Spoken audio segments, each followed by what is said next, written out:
lost her job 6 months ago, kicked in the teeth, unexpected.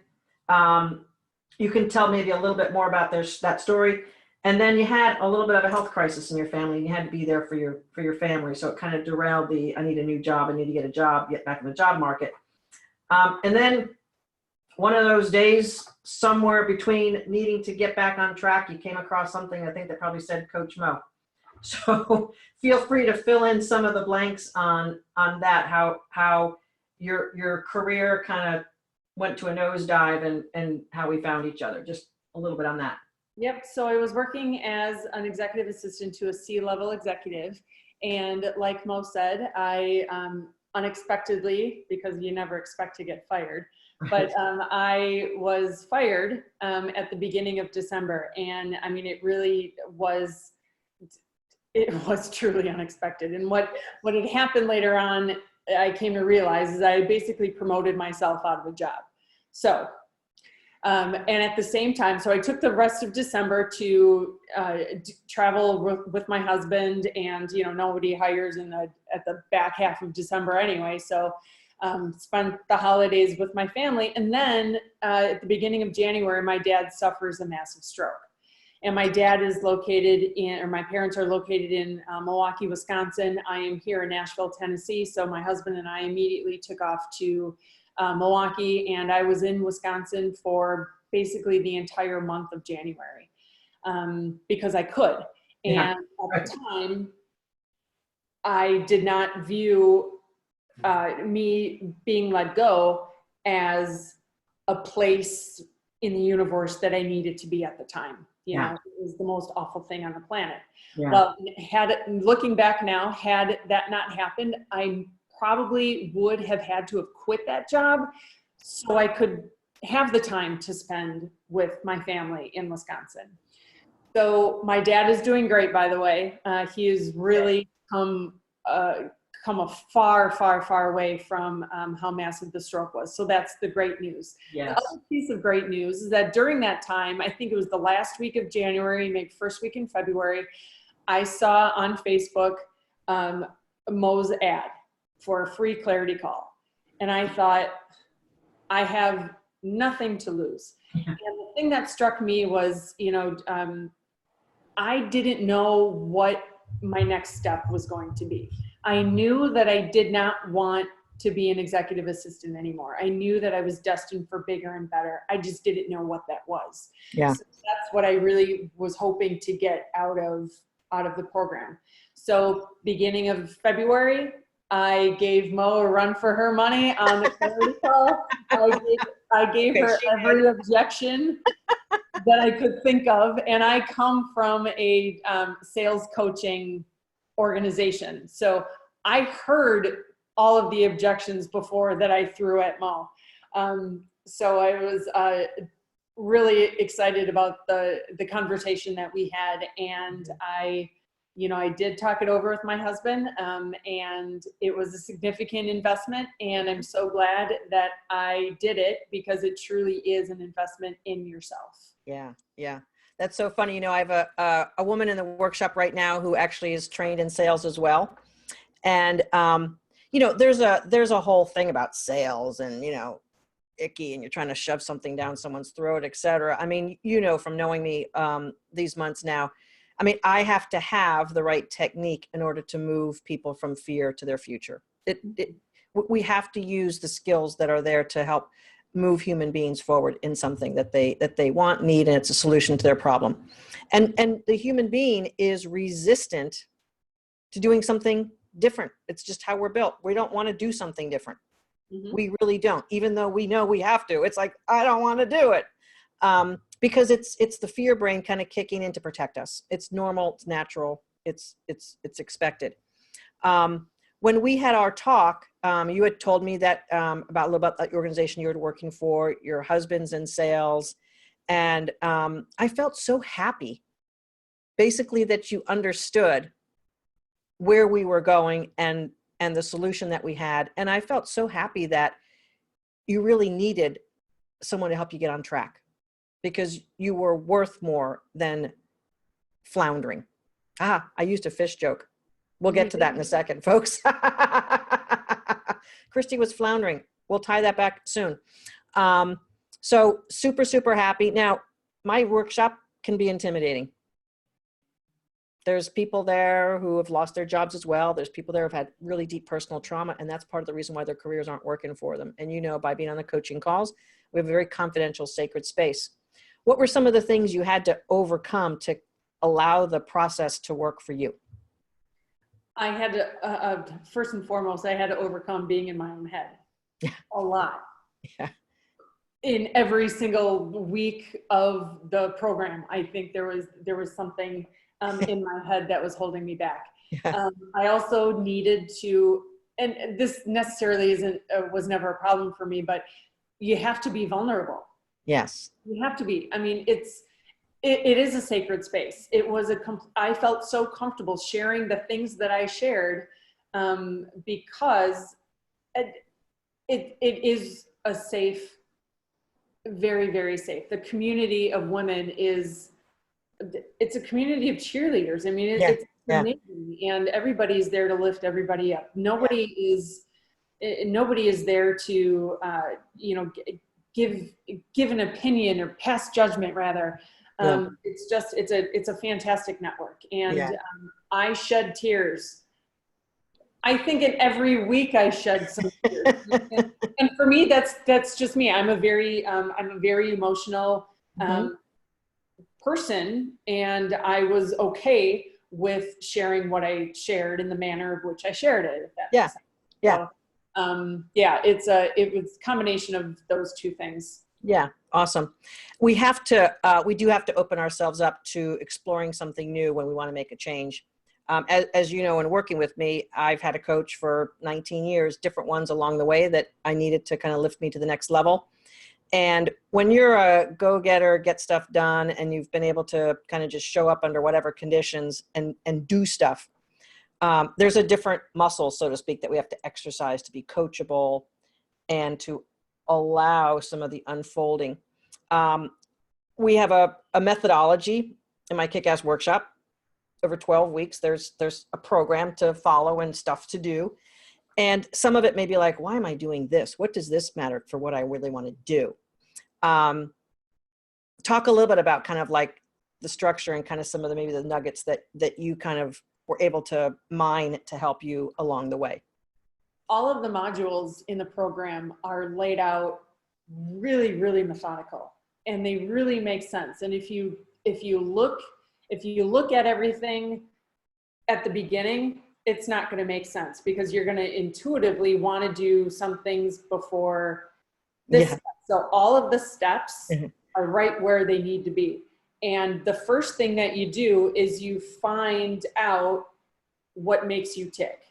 And it's a relatively simple exercise, but it's put forth in a really interesting way. And at first, when I read the module, I did not make the connection between my pet, but I didn't make that connection. But once you do the exercise and then you talk about it, it makes perfect sense. And so then everything after that falls right in line, and it's one right after another. And there was one of the modules that I had revisited, I think 3 times, because I kept having shifts. So it's okay to go back. We've all heard the saying, take 1 step forward, 2 steps back. Sometimes that's the way. Yeah. For me, that's the way that I took. So, but everything was so right in tune, and it was easy to follow, and extremely essential to having success in the program. You got to do the work. There is homework. There is, time you need to put into it. And you only get out of the program as much as you put in.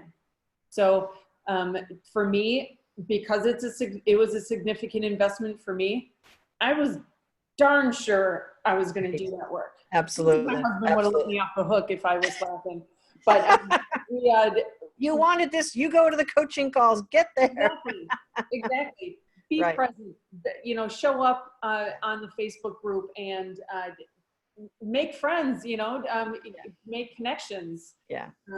Outside of the group. So You had a career trajectory, Kristy, that was just a little bit of this, a little bit of that, a little bit of this. I think there was a decision point that you made to switch jobs one time, and that didn't quite work out, and that kind of pushed your career down a little bit.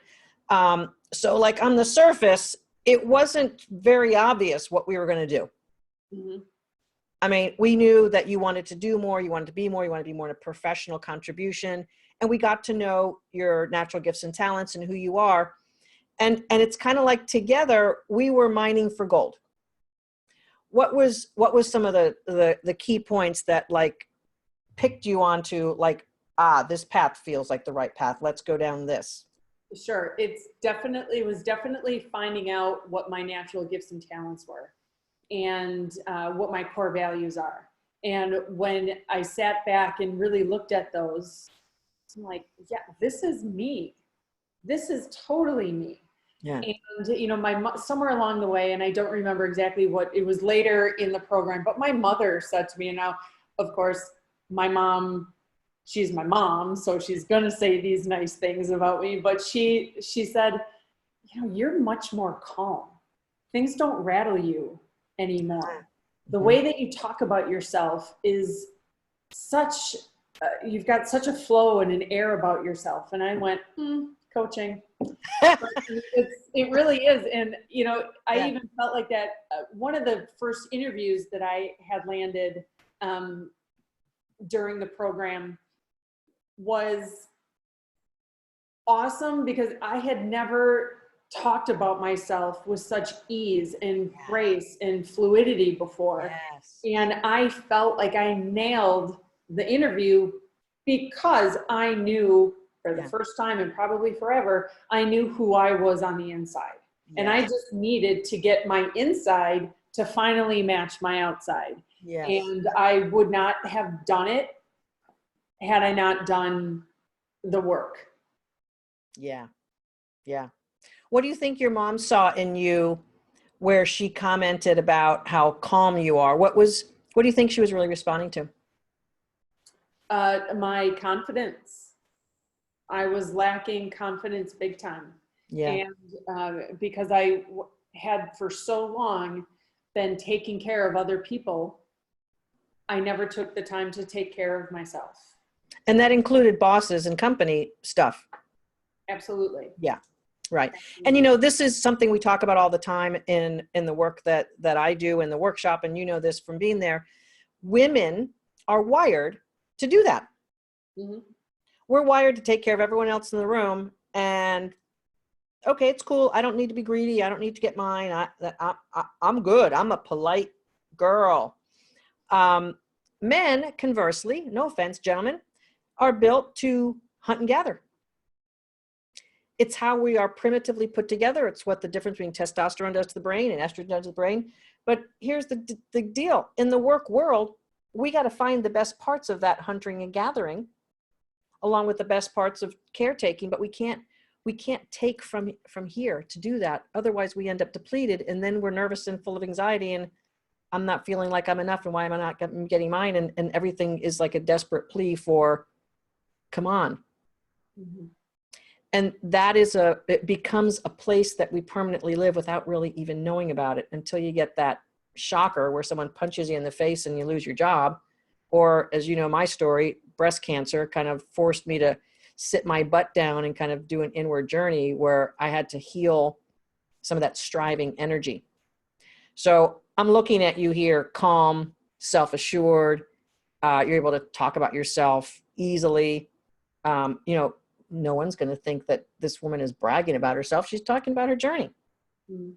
And most people in their head, when they're not able to talk comfortably about themselves, they have this image of being a bragger, egotistical person. So they shy away from talking about themselves. It's something that's ingrained in us.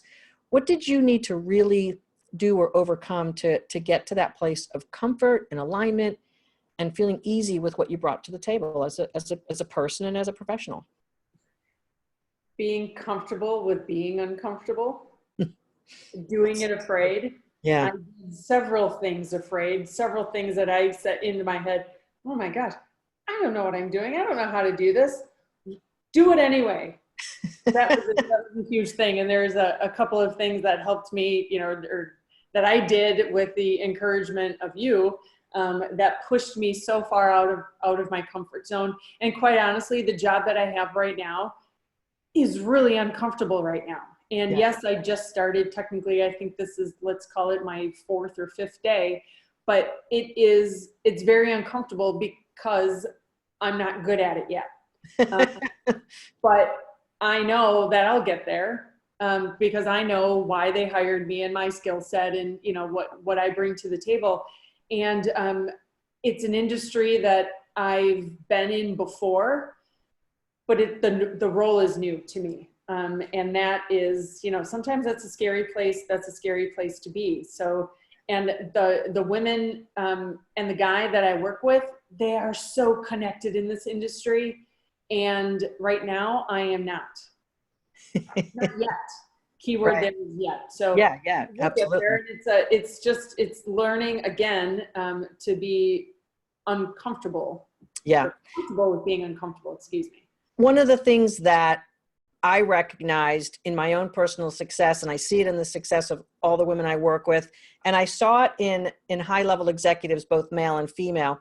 And when you ask anyone who's really successful, like really rocking it, really doing their thing, they have gotten comfortable just kind of being on the bleeding edge of whatever it is. And not letting that rattle them. As a matter of fact, super successful people have that feeling as their comfort zone. And when they're not feeling that they're on this edge of uncertainty and making something happen, that's where they go, wait a minute, something's wrong. I'm not feeling uncomfortable. And that means that they're not growing. It means they're not, pushing hard enough or getting the boundaries widened up, expanding, et cetera. There was a young golfer who was quoted on one of the golf tournaments I saw over the past 12 months or so. It was a little bit ago. Maybe it was even last golf season. Young guy, like maybe 26, 27. And they said, oh, so-and-so golfer knows that when he's comfortable, he's not growing. So he's always seeking for that place of just a little bit of uncomfortableness. Mm-hmm. And that freaks the normal brain out because the fear brain wants to be comfortable. But the enlightened brain, the expanded brain, the progressive brain knows that that uncomfortableness is exactly what it feels like to be in the zone of expanding. And bravo to you for just riding, that's like a surfer, riding the wave, right? Mm-hmm. You're like riding that wave. Yeah. Yeah. There was, just a couple of weeks ago, I was on the brink of taking a JOB to get by. Yes. And this opportunity that I'm in right now came about, it started back in March with a connection that I had from working in a previous company. And I had reached out back in March and we started conversations, and we had a couple of conversations over the next several weeks, and then some conversations stopped. Mm-hmm. And I didn't let it freak out. I, did my thing, and I continued on and kept revisiting. Come to find out that they were just as interested in working with me as I was interested in working with them. This position did not exist before we talked. So because of my connecting with a former colleague and cultivating that, relationship and massaging it along and whatever, this position came to fruition. Mm-hmm. And it was kind of plucked out of thin air. And I am very grateful for the opportunity and for the patience that I had to stick with it. Now, in the meantime, like I said, I almost had to take a JOB because I was right there. Right. Which is, it was a job that I was excited about, but clearly not excited enough, because I had then another conversation with one of the co-founders of this company. And I told her that, hey, I'm supposed to start this job on Monday. And she said, oh, so if we want to work with you, we're going to have to get you something like immediately. And I said, well, yeah. In a word. After we hung up the phone, and within an hour, I had an offer in my inbox. She spoke. It happened. I Kristy, asked for what I wanted. yeah, absolutely. And you began stepping into your power and your truth midway through the workshop. You're getting a little frustrated. And at some point you started getting really excited about this whole customer service thing. And it just popped you into inspiration mode. Talk a little bit about how that helped bring you forward with your truth and your power and your voice and getting yourself out there. Talk a little bit about that, how you were able to reclaim yourself through that inspiration. So I was on a coaching call with Mo leading the call, and we were talking about, gosh, I don't even remember how the start of the call and the end of the call were in two different areas, because it just, we just went down a path. And I had an aha moment during that call, and I believe it was week 8 out of the 12 program. Okay. So All right. more than halfway, and I was on a path, and then I thought, wait a minute, I want to do this. And I went immediately. I didn't think about it. I didn't, meander over that way. I started running that way, and I went in that direction hard and fast. And it still isn't the direction. It still didn't end up where that was. So I am yet in another. Yes. I've landed someplace else. But that all kind of took me there. So Yes. as I explained earlier, that my path was not linear. Mm-hmm. It was, took a turn, took a curve, went this way, went that way. And it's all through discovery and building on itself. And I discovered, hey, this is what I want to do. Okay, Yeah. I knocked on some doors. I made some connections. I found out, oh, maybe this isn't going to happen right now. Okay, well, then there's this way. And let's make some connections and knock on those doors and talk about. And it was like, it everything built on one another. Yes.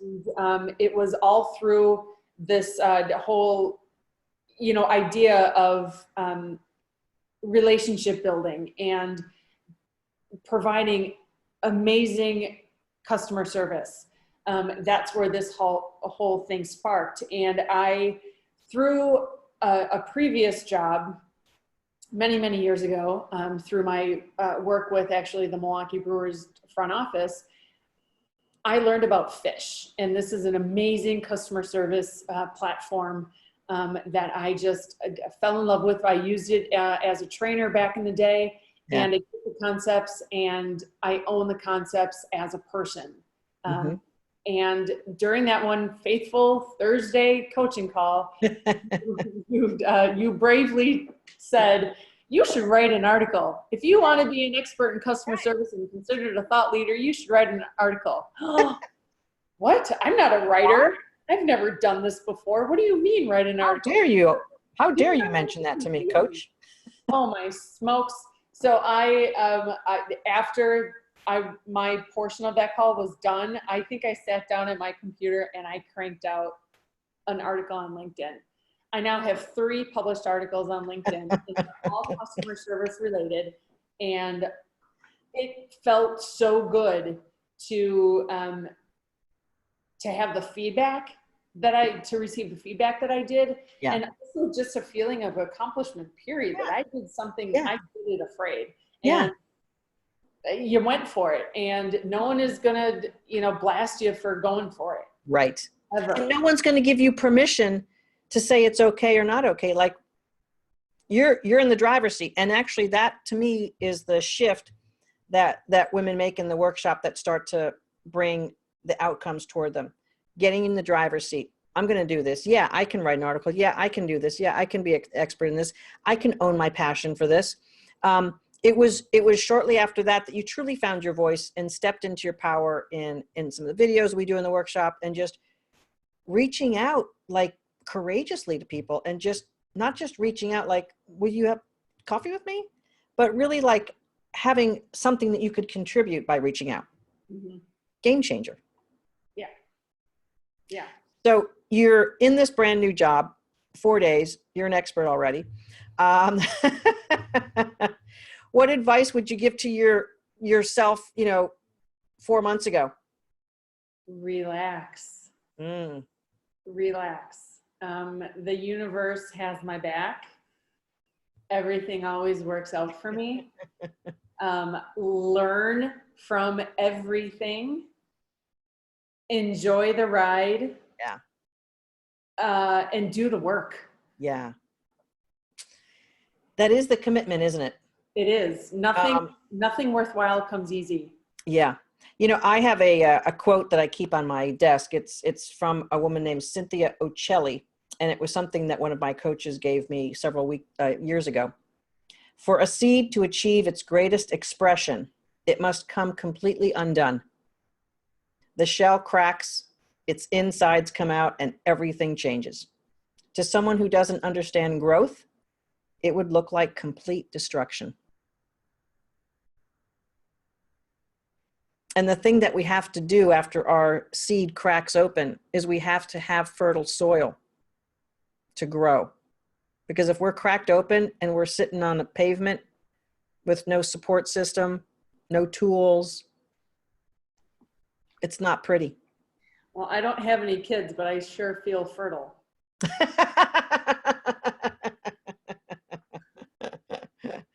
One of the things that you did was allowed yourself to crack open and allowed yourself to be in fertile ground. So you got great coaching, you took up the tools, you did the work, mm-hmm. and you allowed yourself to be vulnerable and supported by like-minded women who are along the journey with you. Well, and let's go back. It was not easy. Yeah. I don't want to, it wasn't easy. And I was resistant. Yes, you were. Several times. Yes. I need to pull out my best coaching for that. Yes. I was resistant on a couple of things, and I trusted the process. And that was another, game changer, is just trust the process, because there is a method to the madness. But I was incredibly resistant, and it took me a while to get on board. And some of the things that we do in the coaching program, there's no way, if you would have told me 6 months before I started that, oh, you're going to do these 3 things, I would have been like, yeah, tried it, didn't work, moved on. Well, I was encouraged to give it a shot, and I was encouraged to stick with it. Yeah. And I was not, you never told me, oh, well, it's this way or the highway. You gave me some tips and tricks to kind of ease into things. Mm-hmm. And I'm talking specifically about the meditation. Okay. And I one of the things that I don't like about yoga is the shavasana at the end, because my brain races on to the next thing. So I find it very hard to relax during that portion. And I looked at meditation in the same manner. Yeah. And I'm not going to relax. Isn't meditation just like taking a nap? I didn't know, because I really never gave it a full shot. Yeah. Well, in the coaching program and in the modules that we have guided meditation. And that, for me, that works for me. Mm-hmm. I am not a person that can that'll take 10 minutes out of my day, scheduled or unscheduled, and just meditate. I need something to help me along the way. And mm-hmm. Sure. That's what we have now I'm not perfect, and I don't do it every day. But those tools are now in my toolbox. Absolutely. And I know exactly where to go to get the help when I need the help. Yeah. So great. Wow. Your story, Kristy, and I've said this to you a couple of times, inspires me to keep advocating, and sometimes I say fighting, for the women I know that we can help, because sometimes it takes someone to believe in you in a way that you maybe don't see for yourself, or you don't believe in yourself. And that's kind of one of my things. I like believe in people like super passionately. Mm-hmm. And you mentioned this sales piece. And of course, that's kind of like an awkward thing. Like, I don't want to be the salesperson selling you something you don't want, but I want to be the passionate advocate saying, your life and your career is worth more than this crap fest that's going on. We got to get you taken care of. And thank you for allowing me to advocate for you, and for you to believe in me sometimes maybe more than you believed in yourself, to see how it could come together for a wonderful, wonderful experience. Now, you saw other women in the workshop struggle as well, and celebrate as well, and come into their power and come into their own. And it's really, really a beautiful thing. You know, in the 21st century, there's so much stimulation out there and so much noise that if we don't really find our true north inside, if we don't get our soul's vibrational level up for who we truly are, we're going to be following all this stuff out here and just be on a wayward journey. Mm-hmm. You now know who you are at the deepest levels. You're now loving yourself, appreciating yourself, and you know how to take the journey of honoring, yep, this feels right and true for me. Nope, this doesn't. So I'm going to go where it feels right and true for me. I'm going to go where it feels right and true for me. I'm going to go where it feels right and true for me. And along the way, the more we practice that what's right and true for me, the more we're going to find other people who are doing stuff that's right and true for them. And you start to get to hang out with really cool, super great people who are running companies, changing an industry, total kick-ass, badass people. And now that's who you're hanging out with in your new job. I mean, bravo to you, because that means that you got yourself at that place of certainty about who you are. Absolutely. Absolutely. Mm-hmm. Yeah, you become like the 5 people you hang out with most. Well, I hang out with some really cool people. And guess what? They hang out with a really cool person too. Bravo to you. Anything else you'd like to say to someone who's like scared, wondering if their career is going to work, wondering if they can fix their problems? Anything you'd like to say to some of those women out there who are kind of like, I don't know if this is going to work for me? Yeah, and that's okay to feel that way, because you are going to feel that way, maybe several times. Yes, right. What I would say is do it afraid, because if you do something that you're comfortable with, like we talked earlier, you're never going to grow. Right. And it's okay to be vulnerable, because I think that's when you are at your truest self. Mm-hmm. And allow the people that want to help you, but not to a point where people are telling you what to do. Only you. Yes. You are the boss of you. Yes. Yes. This work is so important. And if you don't believe in yourself, no one else will. And when you do, they all will. Exactly. And it's fun. So great. Most fun ever. Most fun ever. Yeah. So great. Wow. I've been just really enjoying your story for you. But you know what? I'm kind of sitting here going, how cool is this, that all my shit stuff that I had to do with my career is allowing me to guide women like you to bring them into a beautiful, lovely place. I know you and your husband are probably happier together. He's a delightful guy. Obviously, your family has seen how confident and happy you are. And the ripple effect is just, to me, a beautiful thing. This work changes couples, families, probably your friends. Mm-hmm. And it's because of your changing you. You're not telling them anything. You're not preaching to them. You're just being the most awesome version of you. And it's just really, really delightful. And I am blessed and grateful that we met paths and that you trusted me. Yep. And you did the work to emerge as just this beautiful, lovely soul. I can't wait to either get to Nashville or have you come to South Florida. We can meet each other in person and give you just the biggest, warmest hug ever. Yes, that would be amazing. Thank you so much for helping me along the way. It's been really fun, and for the first time in a long time, I love myself. Yay! Yeah, no, it's I am a completely different person. Ah, yes, so great. Well, congratulations for that. Number one, congratulations for the new job. Number two, and please say hello to your husband. Yeah. And let's until we meet again, as they say. Let's definitely keep in touch and maybe we'll see you at one of my annual retreats or something. Just That'd saying. be amazing. Yes. Oh, I was moving into a new place.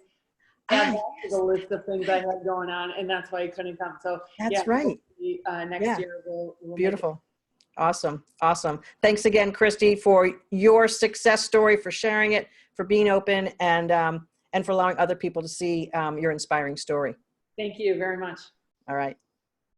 We'll see you next time, folks, on your kick-ass career success story. This is one woman who brought her soul to work, and she's living the dream. Thanks again, Kristy. Thanks.